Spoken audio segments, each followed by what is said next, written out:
Well another one of दो serials जहां हम कह सकते हैं लेकिन कहेंगे नहीं, like I said, show off नहीं करना चाहते ना कि वी टोल्ड यू सो, हमने आपको बताया था। वेल ईशा और ओम की शादी हो चुकी है एंड अब बात सुहाग रात तक आ गई।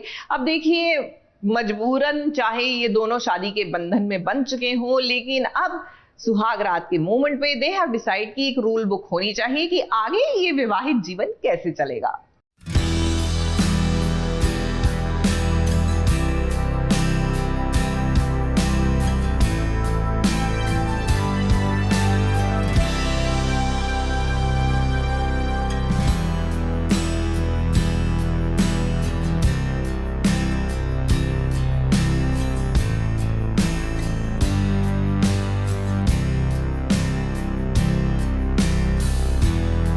चलिए भाई, राम भवन में जिसकी एंट्री होनी थी उसकी एंट्री हो गई है, यानी कि ओम और ईशा की।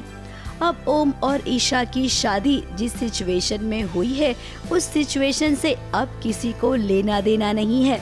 ओम के परिवार वाले अब यही चाहते हैं कि ओम और ईशा की शादी हो गई है तो इस राम भवन के ये दोनों राम और सीता हैं। हाँ, he is hot. And just say the same for me, please. अरे say the same. खुशबू बहुत ही सुंदर लग रही है। और क्या बोलना है? और बहुत ब्यूटीफुल, सुंदर, खूबसूरत। मेरे को भी नहीं आता यार ये। भी एडजेक्टिव्स है। नहीं खेल रहे हम ये गेम।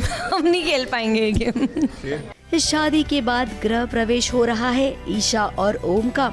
अब गायत्री भाभी ने तो पूरा इंतजाम कर रखा है कि जैसे ही दुल्हन की एंट्री होगी बत्ती गुल हो जाएगी। अब भाभी जी आप ये नहीं जानती हैं क्या, वनवास खत्म कर कर जब श्री राम और सीता माता अपने घर लौटे थे उसी वक्त से दीपावली मनाई जा रही है। तो आज भी बत्ती गुल हुई तो क्या हुआ, दिए जलाए जाएंगे, दीपावली वाला माहौल हो जाएगा।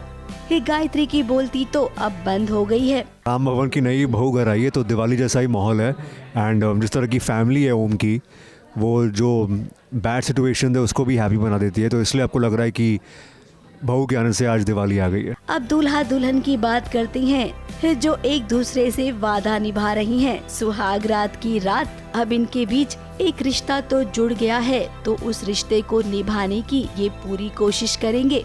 लेकिन उससे पहले दोनों ने एक रूल बुक बना ली है जहाँ पर अपनी अपनी शर्तें ये लिखेंगे। हमने डिसाइड किया कि कुछ रूल्स बनाएंगे जो एक इस रिश्ते की मान मर्यादा को रखे एंड उसको हम एक बुक में लिख देते हैं जिसे हम फॉलो करेंगे, ऐसा हमारा मानना है।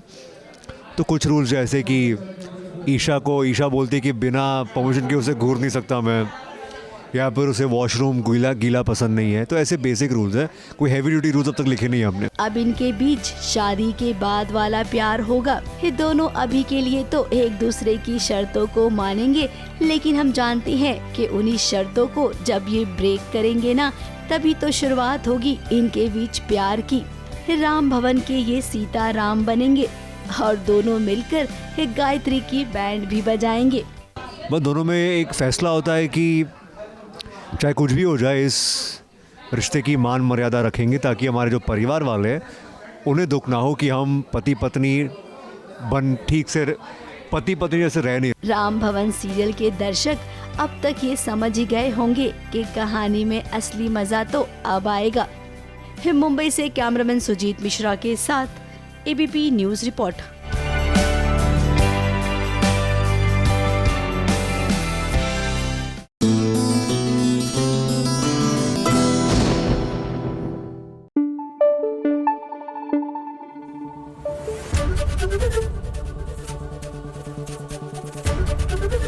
एबीपी न्यूज आपको रखे आगे। सीरियल ये रिश्ता क्या कहलाता है? जी हाँ, अभी अभी तो अरमान की माँ उनको मिली थी और अभी अभी चली गई, यानी कि अबीरा की सास जो है वो फना हो गई।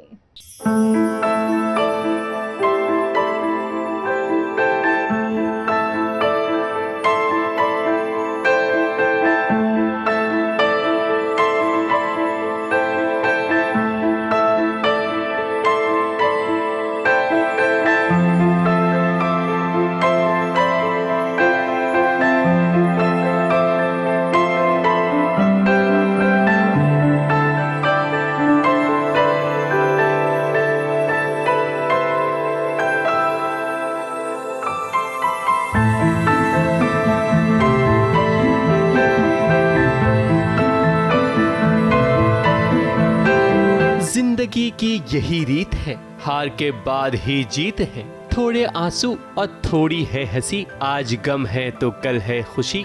सीरियल ये रिश्ता क्या कहलाता है में कहानी ने एक नया मोड़ ले लिया है। सिलेंडर ब्लास्ट के बाद अब अरमान के साथ साथ अरमान की मां शिवानी और रोहित पर भी खतरे के बादल मंडरा रहे हैं। लेकिन बड़े अफसोस के साथ ये कहना पड़ रहा है कि अरमान की मां ने अस्पताल में दम तोड़ दिया है, जिसके कारण अबीरा, अरमान की दूसरी मां विद्या और बाकी के घर वाले काफी परेशान हो गए हैं। अरमान की जो मां है वो तो अभी पता चल ही गया है कि वो नहीं रही हैं। अब ये दुख दुगना होगा कि तिगुना होगा, भगवान ना करे ऐसा कभी हो किसी के साथ में। लेकिन हाँ, बड़ी भीड़ पड़ी है भक्तजनों पे।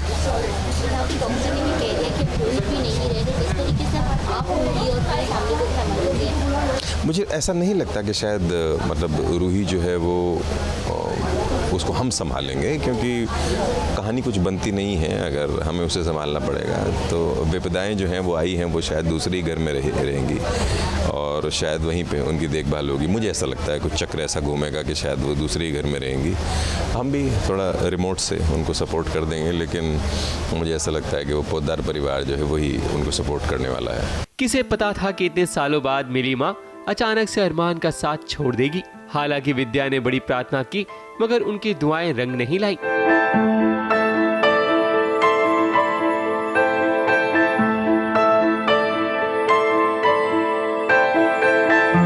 एक दर्द खत्म हुआ नहीं कि अब खतरे की घंटी रोहित और अरमान पर भी बज रही है। अबीरा और रोही का हाल बहुत बुरा है। दोनों के आंसू थमने के नाम नहीं ले रहे। डॉक्टर पूरी कोशिश कर रहे हैं कि अरमान की जान बचाई जाए। वहीं रोहित का भी हाल बुरा है, पर देखते हैं कि आखिर कहानी क्या नया मोड़ लेती है। बड़ी मुश्किल है, जान पे बनाई है। 3 लोग हॉस्पिटल में हैं, अब यहाँ से वापस कितने जाएंगे तो पता नहीं है, लेकिन ऐसा लग रहा है कि तीनों तो नहीं जाएंगे वापस। किसी एक आधे की कुर्बानी तो देनी पड़ेगी। तो आप देखते हैं किसकी टिकट कटती है। वो रोमित जो रोहित का कैरेक्टर प्ले करते हैं, I am very fond of him. और ऐसे लोग जो मतलब खुशी की लहर की तरह आते हैं, आप उनको देखते हो तो आपके चेहरे पर मुस्कुराहट आ जाती है। काम करने में एब्सोल्युटली सिंसियर, अपनी लाइनें सीन पढ़ना, पूरी तरह प्रिपेयर होके आना, मजाक मस्ती के बीच में भी कोशिश करना कि आप अपने काम के साथ कोई गद्दारी ना करो, और कोई कमी नहीं है उसमें। तो उसके जाने का सचमुच बहुत दुख है। कैरेक्टर्स तो आते हैं जाते हैं, उनका काम है आना, लेकिन जो एक्टर्स हैं उनके जाने का जो दुख है वो रोमित के जाने का बहुत दुख है। रूही और अबीरा दोनों में से किसी एक का ही सुहाग बचेगा, ये बात तो तय है। और हमें तो ज्यादा चांसेस अरमान के लग रहे हैं कि अरमान बच ही जाएगा। मगर अब देखते हैं कि आगे क्या होता है, जिसकी अपडेट हम आपको जरूर देंगे, सिर्फ यहाँ और कहां। मुंबई से सोनू शुक्ला के साथ एबीपी न्यूज रिपोर्ट।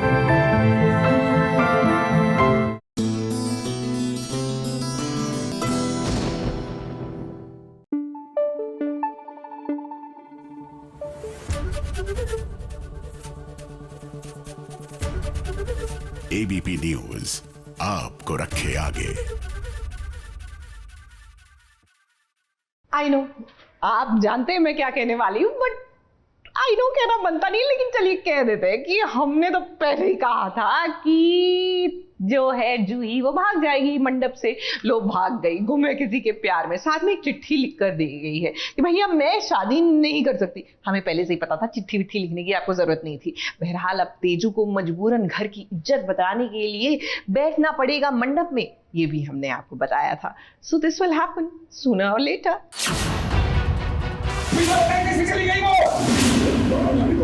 हम क्या करेंगे?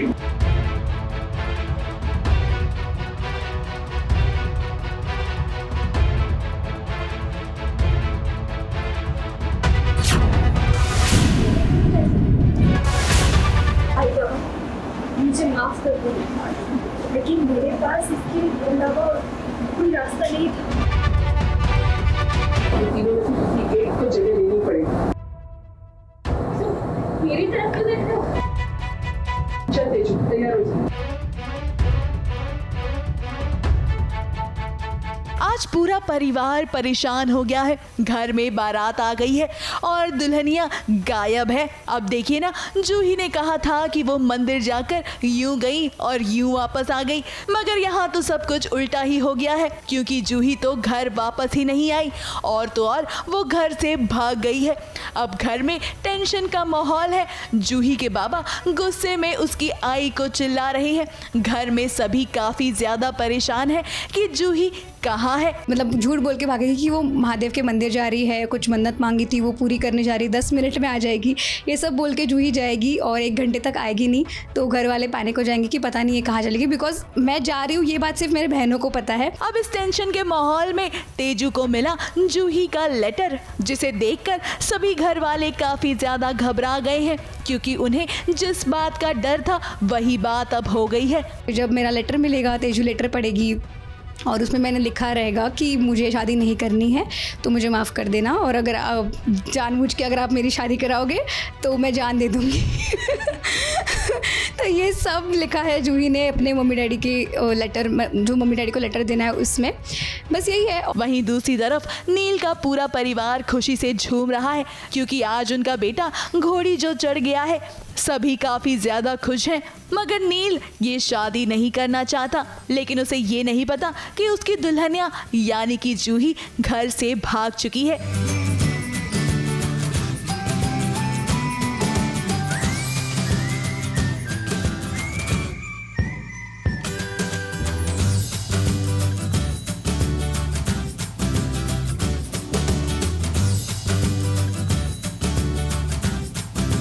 जूही भाग गई है। जूही को भी नील नहीं पसंद। साला नील किसको, नील को कोई पसंद क्यों नहीं कर रहा है? नहीं, हमें ना परिवार वाले ही पसंद तो पसंद करते हैं। नहीं, लड़कियों को पसंद ही नहीं है वो।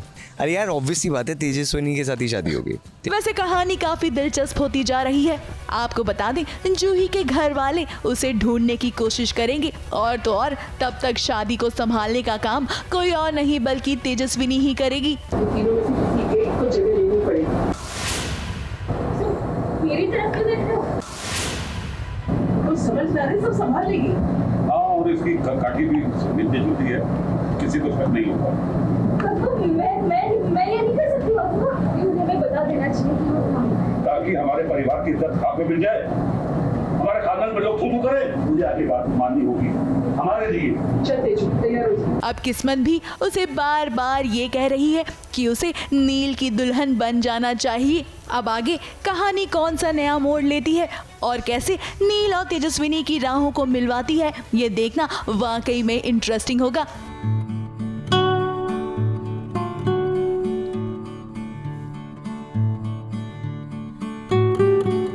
मुंबई से प्रिया धवरे के साथ एबीपी न्यूज रिपोर्ट।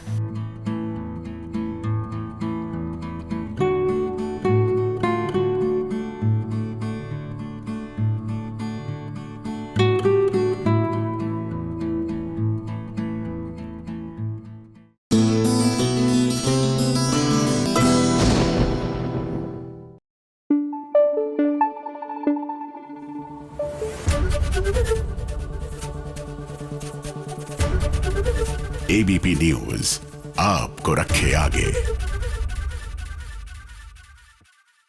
सीरियल का नाम है जाने अनजाने हम मिले। वेल, मिल तो ये लोग गए हैं, लेकिन unfortunately poor Raghav doesn't know, he still in the अनजाने फेज कि ये जो सारी साजिशें रच रहा है ये उसका भाई ही है।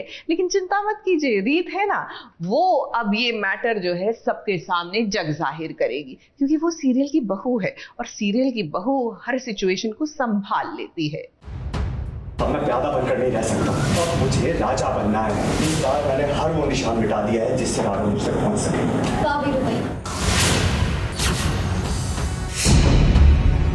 क्या बात है,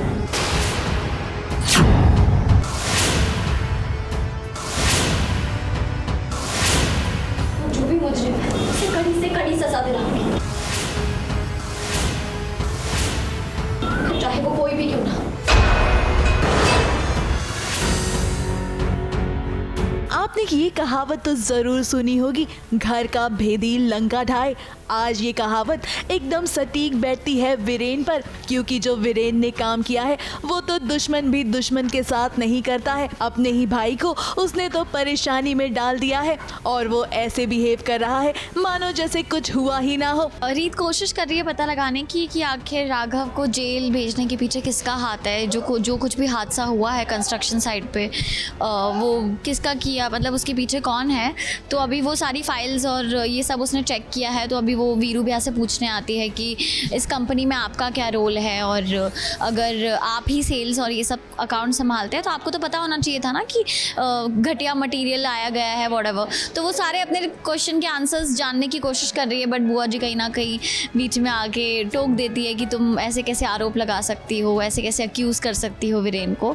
अब जिस पर बीतती है वही समझता है, इसीलिए तो रीत काफी ज्यादा परेशान है अपने पति राघव के लिए, और वो चाहती है कि वो सच का पता लगाए, क्योंकि उसे तो ये पता है कि राघव कभी भी कोई भी गलत काम नहीं कर सकता है, जिसके लिए अब उसने ठान ली है कि वो सच का पता लगा कर रहेगी। और ऐसे में उसके सामने आती है एक ऐसी बात जिसे सुनकर बुआ और वीरेन भी हक्के बक्के रह गए हैं कि of course in the end of the day ये लोग तो चाहते यही है कि सारी प्रॉपर्टी इनके नाम हो जाए, और जो अच्छा बनने का प्रिटेंड करते हैं और भाई बनने का प्रिटेंड करते हैं वो सच नहीं है। और राघव भी सबसे बहुत प्यार करते हैं, उससे भी इस बारे में कुछ पता नहीं है, ना ही रीत को पता है, तो सब बाद में चीज़ें खुलेंगी। रीत बहुत ज़्यादा शॉक्ड है कि मतलब ऐसा कैसे हो सकता है। ऐसी जो राघव उसको गारंटी वाली बीवी कहता था थोड़े दिन पहले तक, आज वो रीत को ही पावर ऑफ अटॉर्नी बना के जाता है, तो which is big thing. I mean उसको ट्रस्ट है रीत पे कि अगर कोई पता लगा सकता है या कोई बिजनेस संभाल सकता है तो वो रीत है, तो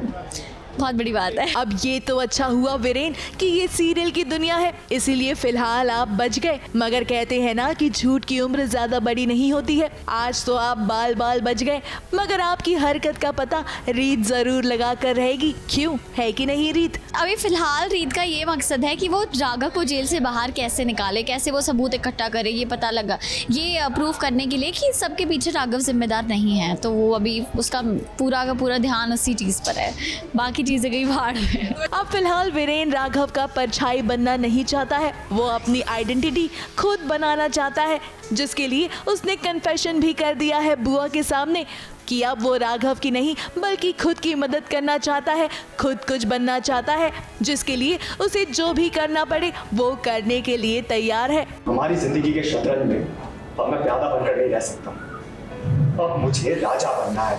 तुमने कभी असल जिंदगी में शतरंज खेला? मैं खेलती हूँ, और शतरंज का एक उसूल है, दुश्मन का यही मकसद होता है राजा को मारना। और अगर इस सपने में तुम पकड़ा गया तो तूने सोचा तेरा क्या होगा, तेरी माँ का क्या होगा? अब फिलहाल रीत काफी परेशान है और इस समय उसके सामने सच तो है मगर वो उसे देख नहीं पा रही है। अब बस उम्मीद यही की जा सकती है कि रीत जल्द ही वीरेन के सच का पता लगा ले। मुंबई से स्नेहिल यादव के साथ एबीपी न्यूज रिपोर्ट।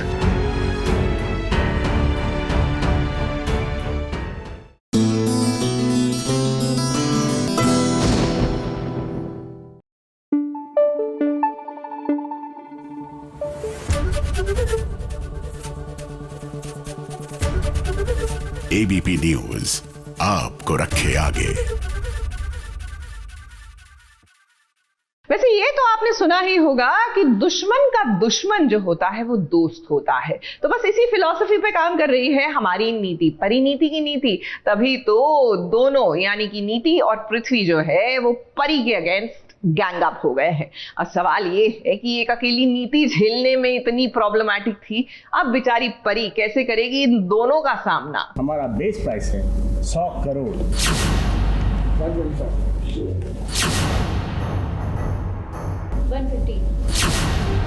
क्या कोई है जो 150 करोड़ के ऊपर की बोली लगा सकता है?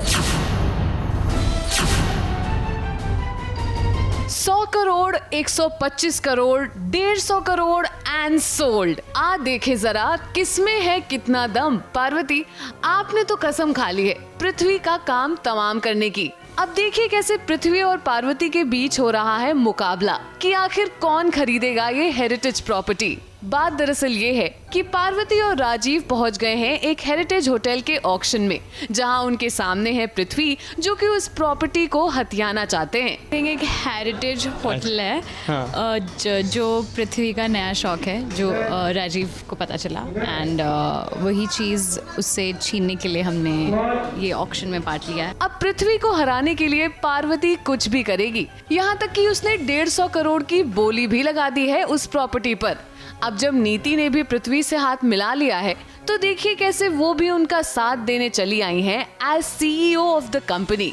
नीति पार्वती और राजीव को हराने के लिए उनकी कोटेशन फाइल पहले ही चुरा चुकी हैं। कोटेशन फाइल चुरा ली है और उसे पता है कि ये जो चीज़ें बोलने वाले हैं वो कन्विंस कर जाएंगे ओनर्स को। तो बस हम 150 करोड़ की बोली लगाई है मैंने और मतलब पृथ्वी की कंपनी और पार्वती की कंपनी दोनों ने, और बस देखते हैं कि किसको मिलती है ये प्रॉपर्टी। बट नीति बहुत कॉन्फिडेंट है कि हमें ही मिलेगी। अब आपको तो पता ही है, जीत हमेशा सच्चाई की ही होती है, और पार्वती ने बिना सोचे तो ये बोली लगाई नहीं होगी। उनका प्लान बी भी एकदम तैयार है, और आगे चलकर नीति के सामने ये खुलासा भी होने वाला है कि पार्वती ही परी है। फिर से हार जाएगी, हाँ, और पर उसी बीच में उसे ये पता चल जाएगा कि ये परी है, पार्वती नहीं है। So that is a big खुलासा जो इस ऑक्शन के बाद होने वाला है। राजीव को तो ऑब्वियसली पता चल गया है कि मैं परी हूँ और मैं अंबिका की बेटी नहीं हूँ, मैं गुरप्रीत की बेटी हूँ, या फिर उसके पीछे क्या क्या चीज़ें हुई है, मुझे किसने मारा है, और हम उसी मिशन पे हैं। बट उससे पहले हम ऐसे पृथ्वी का काम तमाम करना है, तो हम उसी में लगे हुए हैं। I think we are there. उसके लिए 150 करोड़ लगा दिया हमने। मुंबई से सुजीत मिश्रा के साथ ABP न्यूज़ रिपोर्ट।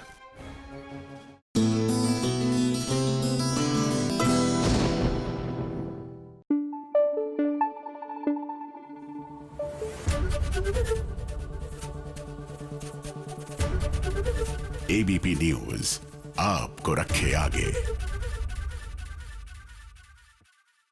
अच्छा, कुछ लोगों को मुझे लगता है कि लाइफ में ना बहुत टाइम होता है, मतलब यहाँ पे तो हमारे खुद के सियापे नहीं खत्म हो रहे, तो पड़ोस की सियापे में क्या हो रहा है, we are just not interested. लेकिन नहीं, that is not the case with Sachin and Saili. Clearly इनके पास बहुत टाइम है और लाइफ में बहुत पीस है और एक्साइटमेंट की जरूरत है, तभी ये परी का पर्दाफाश करने के लिए निकले हैं।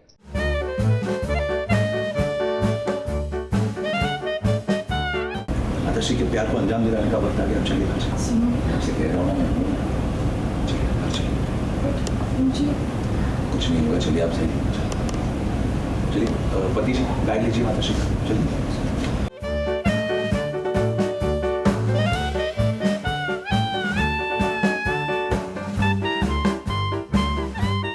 मैं भी समझ गई थी कि ये सब ढोंग था, पर तुम लोगों ने बताया क्यों नहीं मुझे?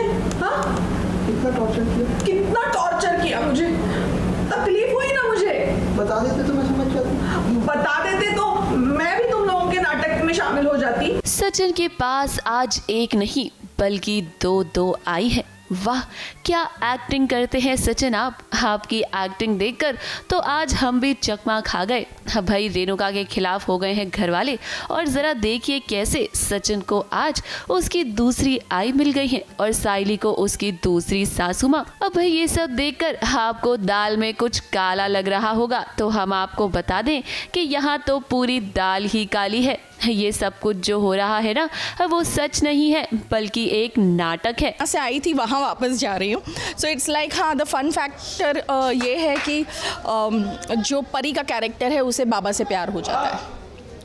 सो प्यार में जो घर में प्रॉब्लम क्रिएट होती है वो क्रिएट हो रहा है, और परी फिर अपनी सूटकेस पैक करके वो जा रही है। वो सब फन एलिमेंट है, आप देखेंगे तो बहुत मज़ा आएगा। सचिन और साइली बाकी घर वालों के साथ मिलकर परी को अपनाने का नाटक कर रहे हैं ताकि वो अपना सारा सच बता दे। हालांकि इस नाटक में रेणुका शामिल नहीं है। ये सारा का सारा मामला ना प्यार का है। जी हाँ, दरअसल रेणुका से बहुत जलती है परी।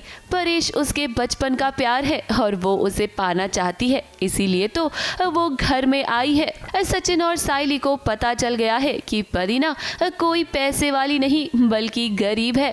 वो दोनों चाहते हैं कि परी अपना सच सबके सामने बता दे और इसीलिए देखिए वो नाटक कर रहे हैं। सो अभी उसका टाटा बाय बाय करने का टाइम आ गया है। शी इज़ लाइक कि मैं परेश से बहुत प्यार करती हूँ, तो हम भी बोलते हैं कि कोई बात नहीं, आप हमारी दूसरी काकू बन के बेसिकली परेश से शादी कर लीजिए, आप हमारी दूसरी माँ है and we want you to be there, because अभी हम उसका सच बाहर निकालते कि she is a fake person. वैसे सचिन और साइली ने जो प्लान बनाया है ना, उसमें वो दोनों कामयाब हो गए हैं। परी ने अपना सारा सच बता दिया है और देखिए यहाँ रेणुका की सास में सास आई है। उसे तो अब तक लग रहा था कि कहीं उसे अपनी सौतन के साथ इस घर में न रहना पड़े। वैसे जो होता है अच्छे के लिए होता है और अब हमें उम्मीद है कि रेणुका को ना इस बात का एहसास होगा कि उसका परिवार उससे कितना प्यार करता है। मुंबई से सोनू शुक्ला के साथ एबीपी न्यूज़ रिपोर्ट।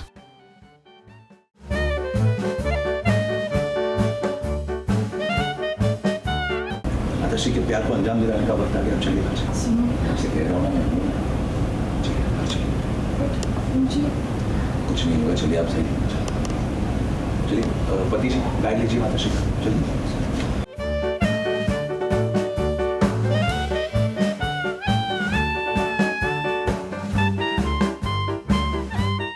मैं भी समझ गई थी कि ये सब ढोंग था, पर तुम लोगों ने बताया क्यों नहीं मुझे? हाँ, कितना टॉर्चर किया मुझे, तकलीफ हुई ना मुझे। बता देते तो मैं समझ जाती, बता देते तो मैं भी तुम लोगों के नाटक में शामिल हो जाती।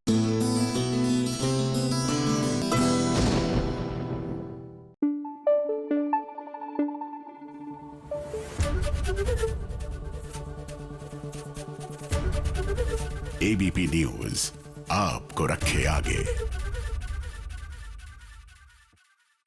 आपको हमारी कुसुम याद है? जी हाँ, नौशीन अली सरदार। वेल, आपने कई फोटो शूट्स देखे होंगे, हमने दिखाए भी हैं आपको, लेकिन आज हम आपको नौशीन के इस बहुत ही अमेजिंग अवतार और एब्सोल्युटली ग्लैमरस फोटो शूट पे लेकर चलते हैं। जी हाँ, to age gracefully and to embrace your age, इसे कहते हैं बिंदास अंदाज। और वाह क्या लग रही है।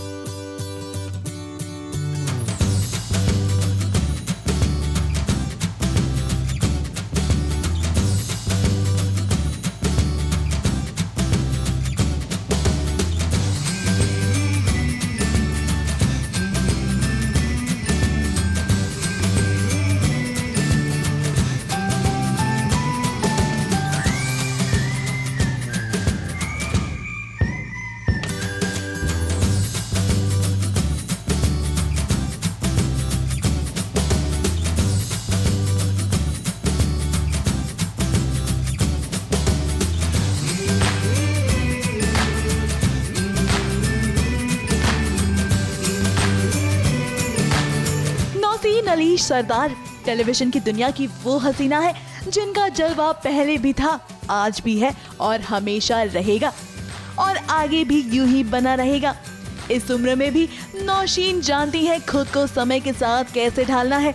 इसीलिए आज सास बहू और साजिश आपको वसुधा की चंद्रिका की दुनिया में नहीं बल्कि नौशीन की असली दुनिया में ले जाना चाहता है, जहां दिखाई देगा नौशीन का ग्लैम अंदाज। तो बहुत ही इंडो वेस्टर्न था, जिसमें पिंक कलर का शर्ट टॉप था और लहंगा था और उसमें हमने शूज स्नीकर्स दिए थे और सनग्लासेस दिए थे। A very Indo western bridal look था एंड एक कॉन्सेप्ट शूट था हमारा।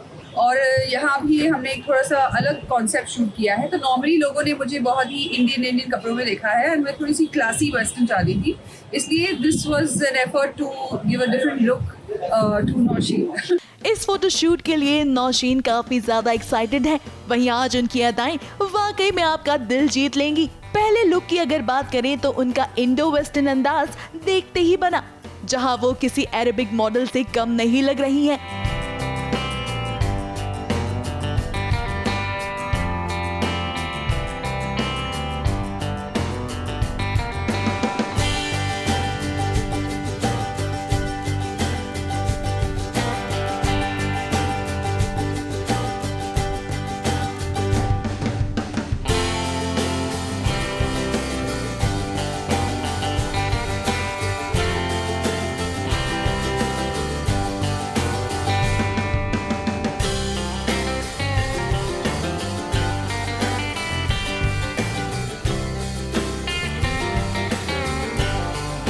वहीं चलिए अब आपको ले चलते हैं नौशीन के दूसरे लुक की तरफ, जहां वो ब्लैक जंपसूट में बेहद खूबसूरत दिखाई दे रही है। इस जंपसूट में वो काफी कॉन्फिडेंट के साथ कैमरे के सामने पोज दे रही हैं।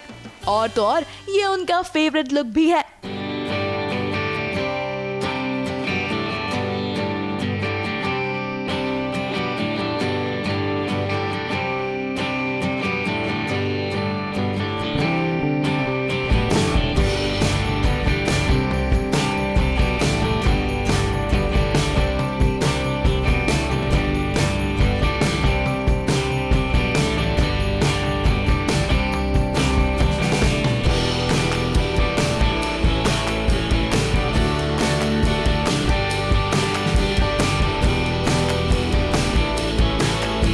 ये मेरा फेवरेट लुक है।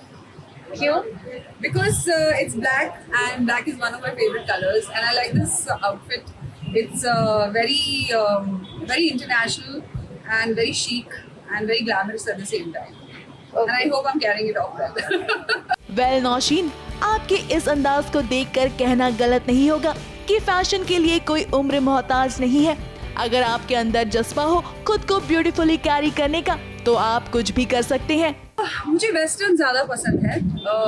आप बिलीव नहीं करोगे, मुझे साड़ियाँ बिल्कुल नहीं पसंद। I hate saris. सो मैं normally in my personal life में जीन्स पहनती हूँ, टी शर्ट पहनती हूँ, ट्रैक पैंट टी शर्ट पहनती हूँ। I am most comfortable in that. मुझे फटी हुई जीन्स बहुत पसंद है।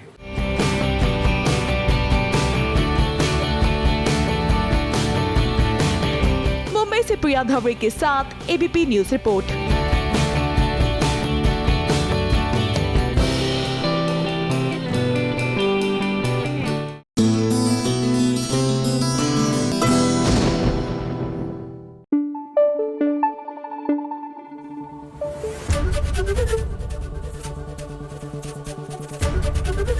एबीपी न्यूज आपको रखे आगे।